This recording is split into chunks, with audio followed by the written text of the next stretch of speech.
Vamos a hablar hoy de la última nigromante conocida, Amparo López, más conocida por todo el mundo como a Bruxa de Brañavara.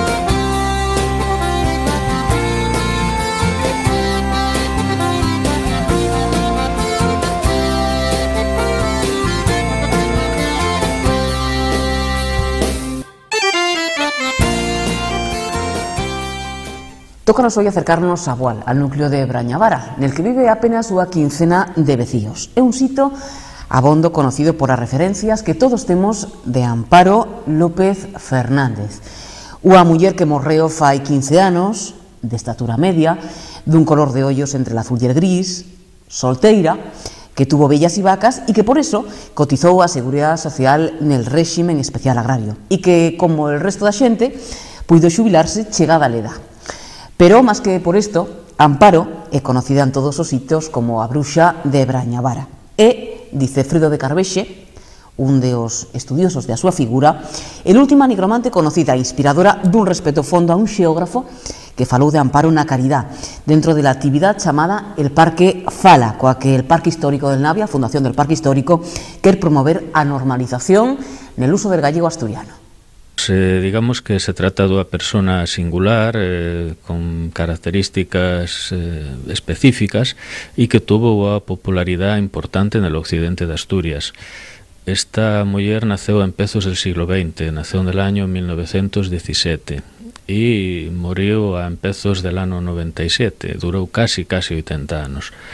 E tuvo unha trayectoria singular, única, porque, digamos, fixo unha labor, unha función social que non fixo naide máis nese momento. El término bruxa quizá non sea el máis adecuado. Non fixo labores bruxeiriles, senón que ella caracterizábase por ter unha función adivía.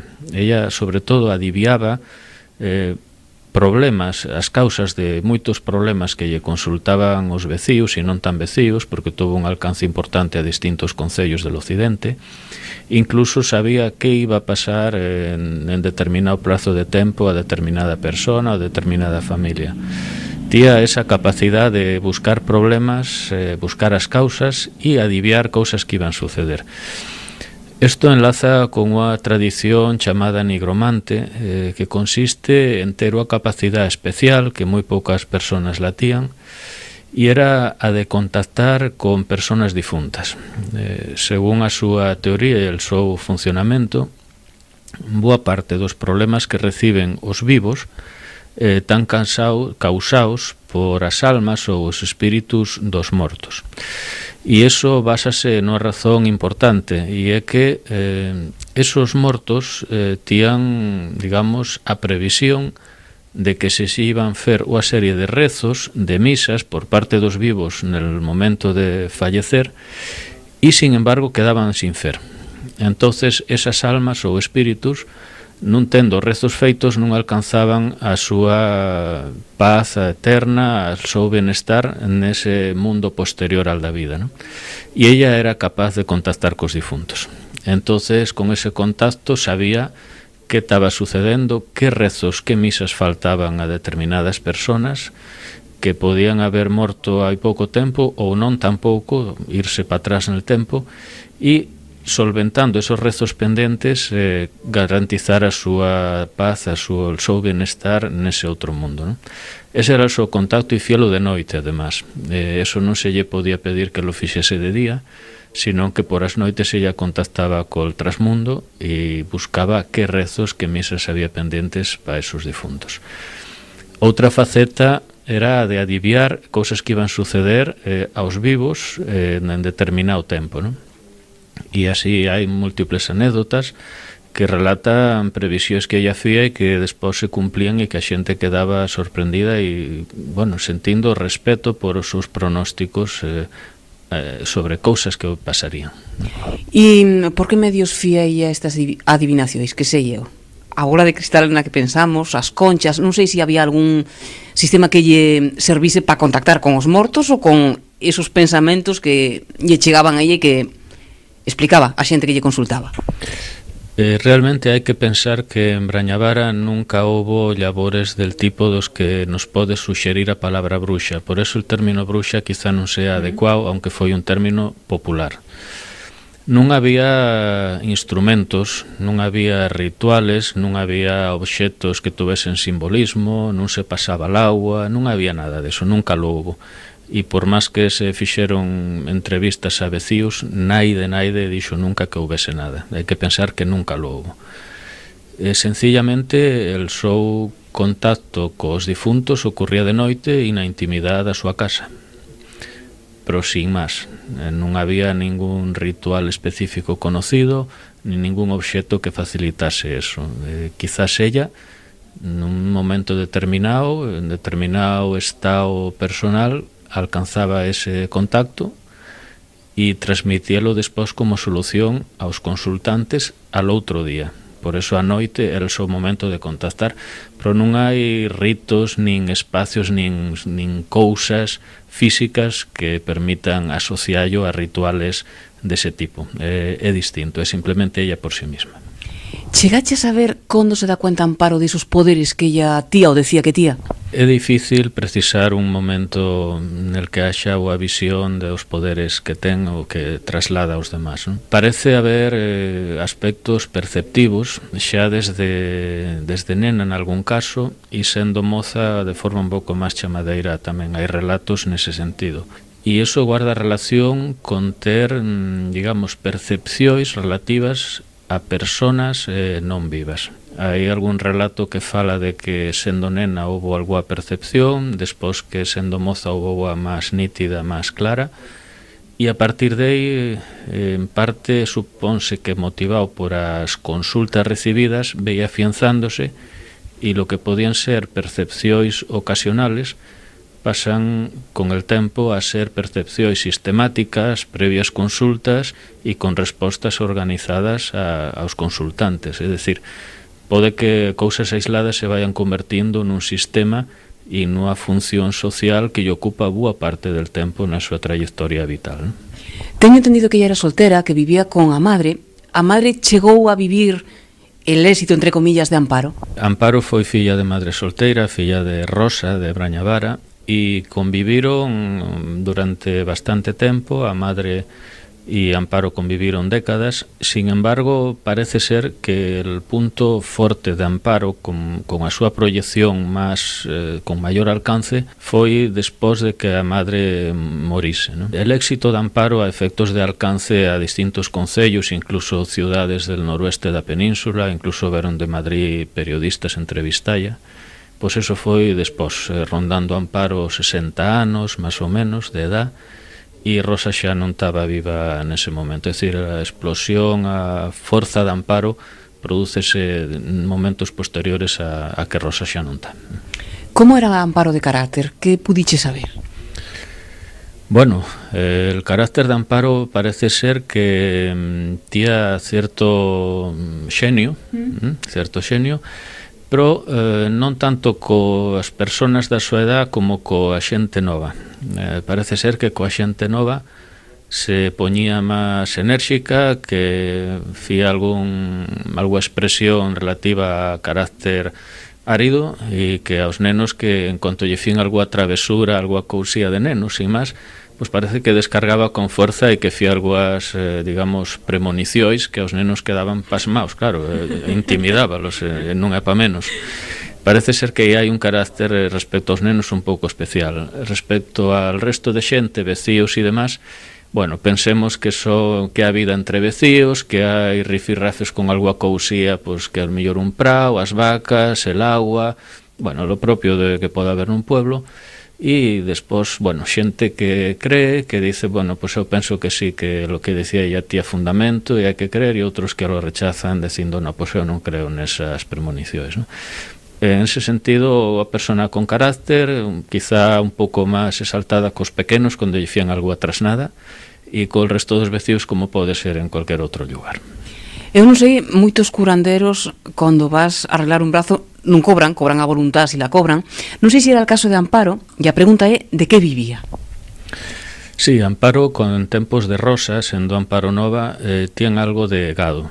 Tían alrededor de 2 ou 3 vacas e 8 ou 9 ovellas. Era un rebañín pequenín. Na primeira casa, porque tuveron 2 casas, estaba a cuadra na parte baixa da casa, moi cerca da cocía, e posteriormente, despois de faltar Rosa e hai un cambio da casa, pois pasan a estar na planta baixa e a planta de arriba para a casa, para a cocía e habitacións.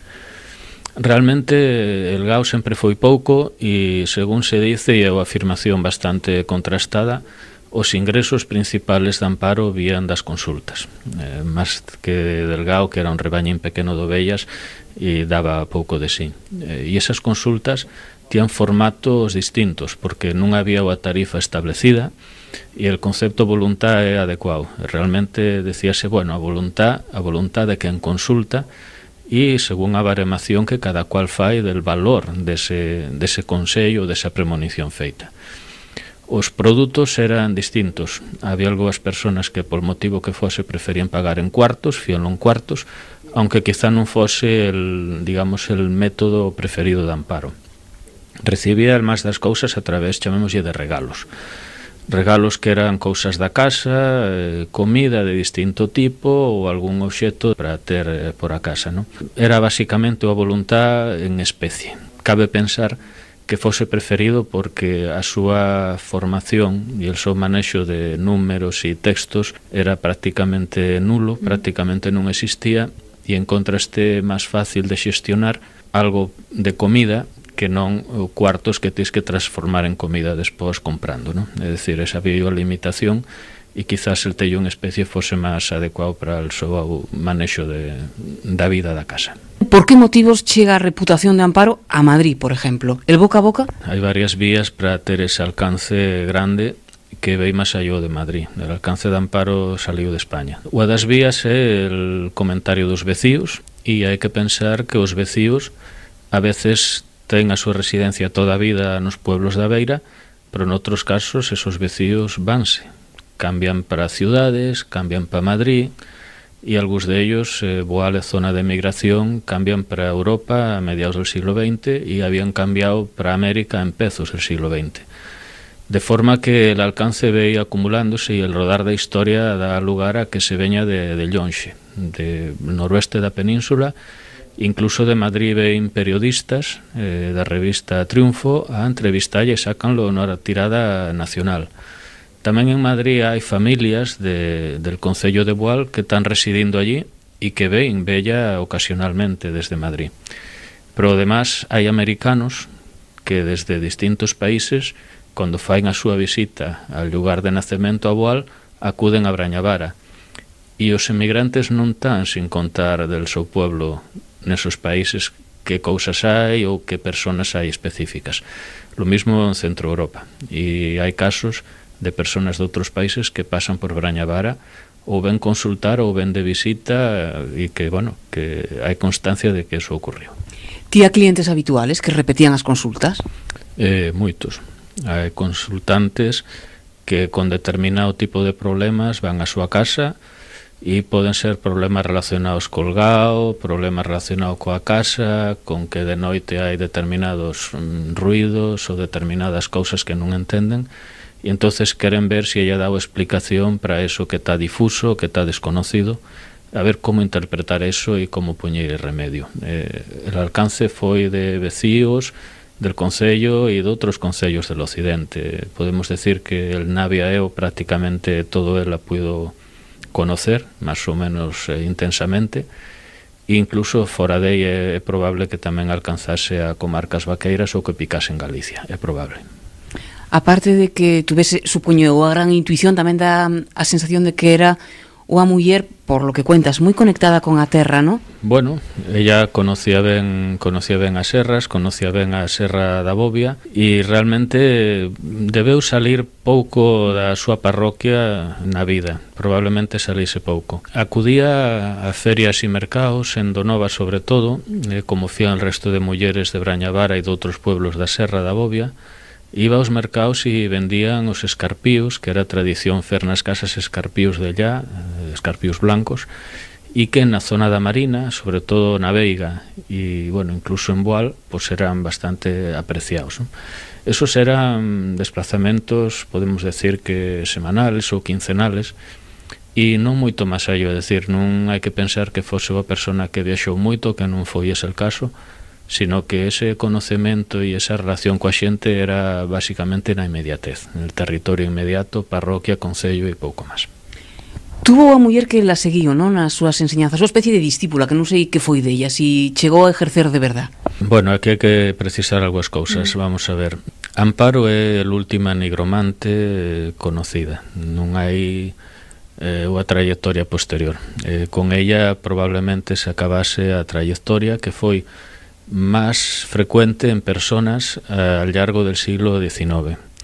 El tránsito del siglo XIX al XX, el cambio de siglo, implica que algunhas mulleres, sobre todo mulleres, que tienen funcións parecidas, xa foron envellecendo, xa foron parando de presentar consultas, e ella nace a empezos do siglo XX, cando a nigromancia está decaendo, é cando ella empeza, cando ella vai pouco a pouco a máis.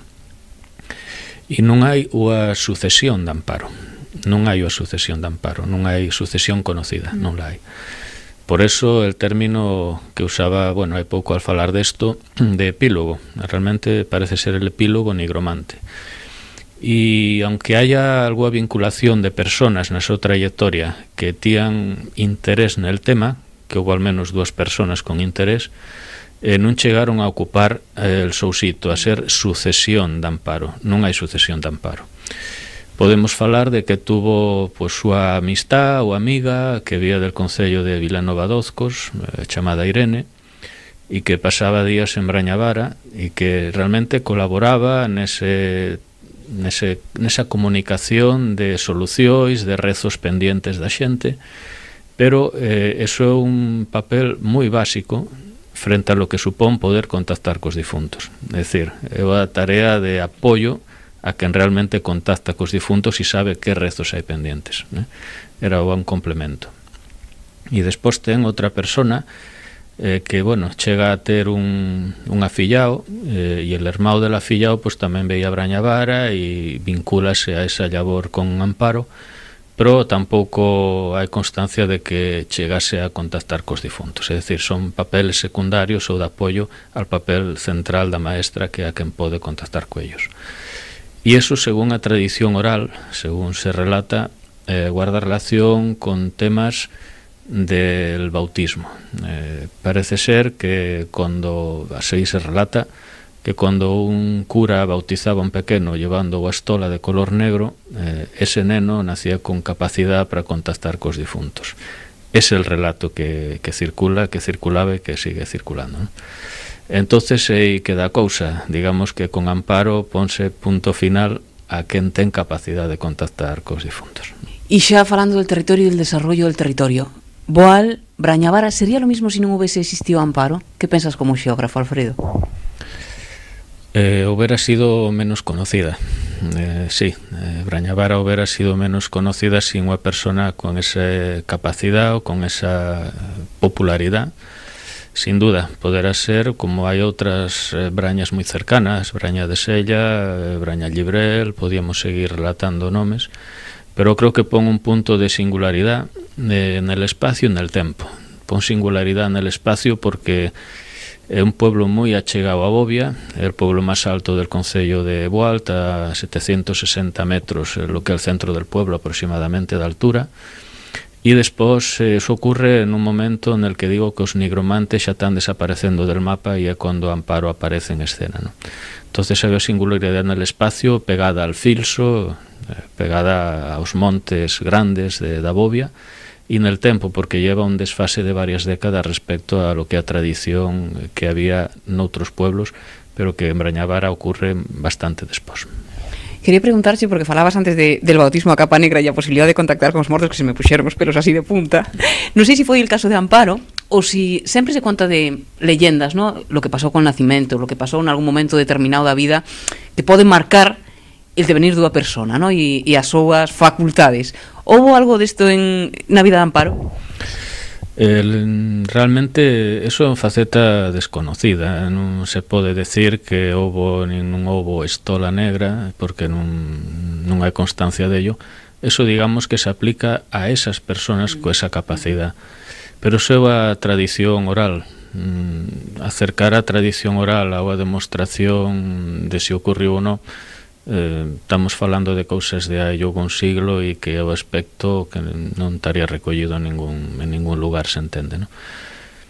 A tradición oral fala de moitas cousas, fala de capacidades que son impropias de personas, como a capacidade de andar de noite distancias que as personas non podemos recorrer, de ir acompañada de lobos, de llevar prendida a vela na mao en plena tormenta sin que el lume se apague. A tradición oral incrementa moitas facetas da persona, entonces pode haber unha mezcla de cualidades personales e despois de transformacións del mensaxe a medida que pasa de persona en persona, ¿no?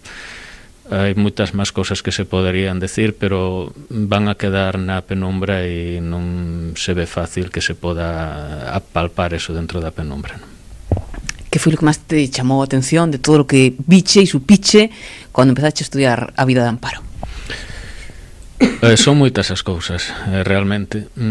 Quizás unha cousa chamadeira é de tipo amplio, de tipo general, e é el respeto que se sinte por esa persona.